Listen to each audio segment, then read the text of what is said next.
some players. Blazers trade with the Celtics, get Enes Kanter back in Portland. Three-way deal that also includes the Grizzlies. Memphis gets Mario Hezonja and the 30th pick from the draft the other night, Desmond Bane. So he's got a future Grizz draft pick, Kanter. Key late ad in Portland 2019 when they went to the Western Conference Finals. The draft not involved here. The Heat keep their own. Point guard Goran Dragic signs a 2-year deal. He's 34, going to have a 7th season in Miami. Averaged 16 points while playing off the bench during the regular season a year ago. Helped drive Miami to the NBA Finals before suffering a foot injury. They keep Miles Leonard around as well. De'Aaron Fox staying in Sacramento. He agreed to a 5-year max extension worth at least $163 million. Fox was one of 5 players to average 25 points on 50% shooting in the bubble. My guess is, Mike, Kentucky's Alumni Association is going to reach out to him. According to Adrian Wojnarowski, whoa, who's sitting right here? Danilo Gallinari signing a 3-year, $61.5 million contract to join the Hawks. Going to leave OKC.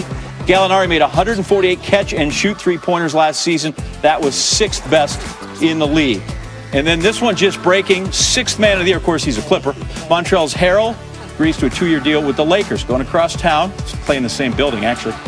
Harrell averaged 14.8 points per game last season, which was the 4th most in the league, behind only Giannis, Zion, and players on the move. Dwight Howard has agreed to a 1-year deal with the Sixers. He just keeps bouncing around the league. Mason Plumlee headed to the Pistons, 3-year deal. Derek Favors, he's going back to Utah.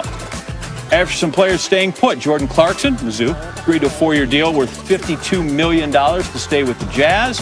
Rodney Hood staying put in Portland. That's also a 2-year deal. And Joe Harris is back with the Nets, and he's hooked up on his contract for 4 years.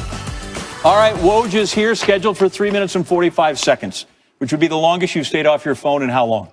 Like 4 days? Yeah, about that. We'll see if that holds. Let's start with Danilo Gallinari, finalizing his agreement with the Hawks, okay?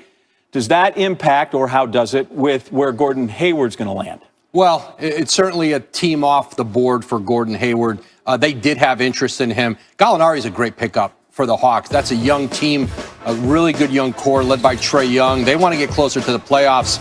And Gallinari, coming off a very good year in Oklahoma City, is there. And you're seeing teams like that. Some of these younger teams with cap space going out and trying to improve themselves. Detroit has made a series of moves tonight. Does OKC even have any players left? I mean, they keep flipping guys leaving free. I mean, they have all those picks, but they don't have them all here in the next day and a half. Free agency tonight, because we got all these things came in the last 3 hours. How busy is it? Where's the buzz tonight? Well, you're seeing a lot of deals. This is a depressed marketplace. You've got ownership that and who don't have fans. You're seeing, I think, a lot of agents taking offers that are there on the table, but you're seeing a great premium on shooting. Joe Harris, 4 years, $75 million to return with Kyrie, KD. Davis Bertans in Washington, solidifying his role next to Bradley Beal. 5 years, $80 million. And obviously Gallinari, 61. There's a premium on shooting right now, and you see it with those players. See folks getting picked here and here. Is there anybody, is there a Jenga piece? Is there a domino here they're waiting for fall that might change a bunch of stuff? Because from the depressed market, it doesn't sound like maybe they're that guy, but what do we see? Yeah, this is not going to be a free agency where you're going to see a lot of impact players changing teams. It's Christian Wood going to Houston, just reported 3 years, $41 million from Chicago, or from Detroit, excuse me. Montrez Harrell going to the Lakers, 2 years, $19 million. So he goes from the Clippers to the Lakers when Dwight Howard left for Philly. And now Anthony Davis with the Lakers, who's going to take some time deciding the kind of deal he's going to do, the length of the deal. He can do a 2+1. That would align him with LeBron James contractually. He may not decide until at least after Thanksgiving. So AD certainly out there. That's the one everybody is watching, although they don't expect him really to move. He's not going anywhere. And then real quick, with the Nets, because the James Harden thing's floating out there, I don't know that necessarily they've talked about it, but everybody else has. As they do things, we watch, you mentioned Joe Harris gets signed, Landry Shamet gets traded for. Do we know that they're stockpiling other pieces, or is this just like, no, these are guys on our team? Yeah, they talked early, over a week ago with Houston, not very substantive talks. Houston's not shown a desire right now to really want to move quickly on James Harden. Joe Harris was the offseason priority for Sean Marks in Brooklyn.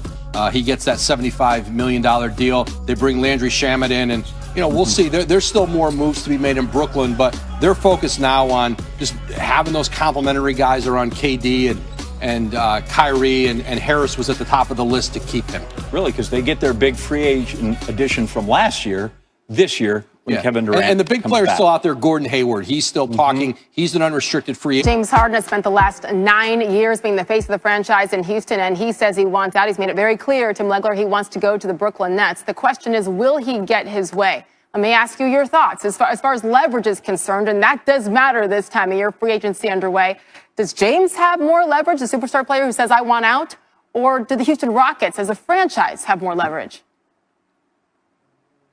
I think in a lot of cases, I think the star player has, but I think in this particular case, I think the Rockets do from this standpoint. When you basically make one team your target, you make it very difficult to necessarily make a deal that makes sense for the Houston Rockets. It's just not like they're going to acquiesce to whatever he wants and just to make him happy and take back a deal that's not to their benefit when you're getting rid of a guy that's been an MVP, that's the league's leading scorer, and one of the most dynamic players in the NBA. So they've got to make sure they get a haul in return that's going to set them up for the future.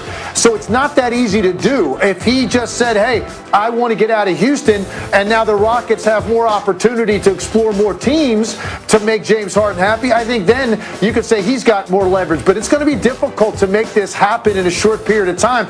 Ultimately, he may have to show up, honor that contract, at least at the start of the season, and give the Houston Rockets time to see if they can make a deal to get back the kind of haul that sets them up now where they don't have to completely start over from the ground up. Yeah, it really feels like, to your point, the team has more leverage, especially considering management said, hey, we're okay sitting here. We're okay getting uncomfortable now that these guys have said, Russell Westbrook have said, hey, I don't know if I want to be here. So we'll keep an eye on Houston as always. As far as overall notable free agents, as that free agent season began about 40 minutes ago, we've got Anthony Davis, of course, headlining the 2020 class, Fred VanVleet. We see a bunch of names up here, Tim Legler. Which one or two stands out to you the most? Yeah, I really like Christian Wood. He's an interesting guy because he was mainly a backup to Blake Griffin and Andre Drummond. He got an expanded role when they traded Drummond, and he put up incredible numbers for a short period of time. So it's a small sample size, but the upside, I think, is there. Because it's such a small sample size, though, you might be able to get a contract in signing Christian Wood that's favorable to the team, that looks like a steal a couple of years from now. And also Davis Bertans in Washington. He's more than just a shooter now. He showed that this year in Washington, and with the premium on shooting, this is a guy now I think a lot of teams can covet because you can space the floor and you can put him out there along with any star player, and it's going to make them better because you have to honor him. That is Tim Legler with the very latest as we just get going. 22. So this notion that you're 22, it's like Woodstock. If you remember it, you weren't there. This notion that at 22 you're some finished product is a joke to me. And again, one of the reasons why I love him so much, we can talk about what he actually did on the court last season, but this is a guy who has really shown the capacity to improve. He came in as not an under-recruited, basically a non-recruited player, and he turned himself into the best player in the country, put up monster numbers, and carried his team to a 29-2 record. They would have been a number one seed in the NCAA tournament had there been a tournament. And, so teams are leaning into these guys. We talk about a Patrick Williams, even an Isaac Okoro. These are really good defensive players now. So you draft them hoping they're going to develop an offensive game. And here's a guy who has a great explosive offensive game and get you monster numbers, can certainly be coached into being a good defender. I don't know if they'll be a great NBA defender, but as Sam said in our pregame show, the point of basketball is to end up having more points than the other team. So, I'm not taking a dime from Obi or his family. I have no stake in this, but I watch a lot of college basketball. It's kind of what I do. And there was no better player in college basketball last season. And I think we're going to look back on this draft and wonder how the heck did this guy sink all the way to number 8. So you're saying there's hope for the Knicks, 3D. That's what I got out of it.